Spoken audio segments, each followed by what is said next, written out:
আজকের ভিডিওটি শুধু একটি সাধারণ গল্প নয়, এটি হতে পারে আপনার ঈমানকে নতুন করে জাগিয়ে তোলার এক শক্তিশালী উপলক্ষ, ইনশাআল্লাহ। আপনি যদি পুরো ভিডিওটি মনোযোগ দিয়ে দেখেন, আমি দৃঢ়ভাবে বিশ্বাস করি আপনার হৃদয়ে এক নতুন অনুভূতির জন্ম হবে। আল্লাহর অসীম কুদরত যখন উপলব্ধি করবেন, তখন অবাক হয়ে যাবেন।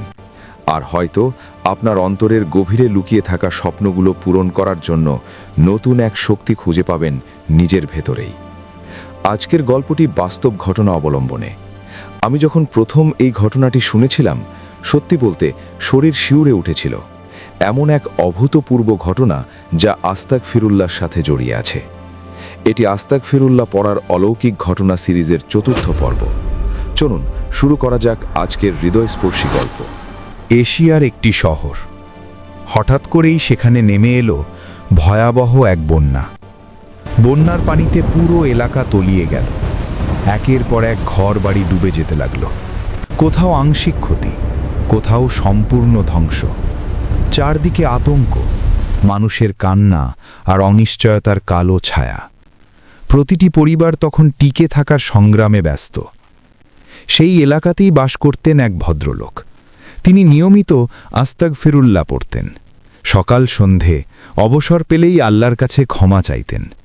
তার স্ত্রী মাঝে মাঝে একটু বিরক্ত হয়ে বলতেন, আপনি সারাদিন আস্তাগফিরুল্লাহ পড়েন, কিন্তু আমরা তো জীবনে কোনো পরিবর্তন দেখলাম না। এর উপকারটাই বা কোথায়? ভদ্রলোক হেসে বলতেন, লাভ ক্ষতি দেখার জন্য নয়, আল্লাহর সন্তুষ্টির জন্যই তো পড়ি। এর কিছুদিন পরেই শুরু হলো সেই ভয়াবহ বন্যা। এলাকার প্রতিটি বাড়িতে পানি ঢুকে গেল। কারো ঘর পুরোপুরি ডুবে গেল, কেউ সব কিছু হারালো। কিন্তু আশ্চর্যজনকভাবে সেই ভদ্রলোকের বাড়িতে পানি খুব সামান্যই প্রবেশ করল। দেখে মনে হচ্ছিল পানি যেন প্রতিজ্ঞা করেছে, অন্য সব বাড়িতে ঢুকবে, কিন্তু এই বাড়িতে নয়। তাদের বাড়িতে বিশেষ কোনো পানি নিষ্কাশন ব্যবস্থা ছিল না, অন্য সবার মতোই সাধারণ ড্রেনেজ সিস্টেম। তবু অল্প যে পানি ঢুকেছিল সেটি তারা খুব সহজেই বের করে ফেলতে পেরেছিলেন। চারদিকে যখন মানুষ পানিতে ডুবে অসহায় হয়ে পড়েছে, তখন তাদের ঘর ছিল প্রায় নিরাপদ। পরবর্তীতে সেই ভদ্রলোক বলেছিলেন, আমি দৃঢ়ভাবে বিশ্বাস করি এটি আল্লাহর রহমত, আর আমি মনে করি আস্তাগফিরুল্লাহ পড়ার বরকতেই আল্লাহ আমাদের এভাবে হেফাজত করেছেন। এই ঘটনাটি আমাদের কি শেখায়? আমরা অনেক সময় আমল করি, কিন্তু সঙ্গে সঙ্গে ফল না দেখলে হতাশ হয়ে যাই। অথচ আল্লাহর রহমত কখন, কিভাবে, কোন বিপদ থেকে আমাদের রক্ষা করছে তা আমরা বুঝতেই পারি না।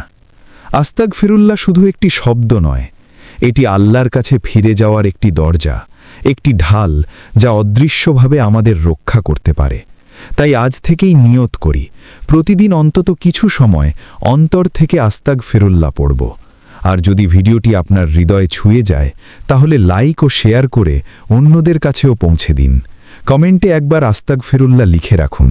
হয়তো এই একটি শব্দই হয়ে যাবে আমাদের নাজাতের উসিলা।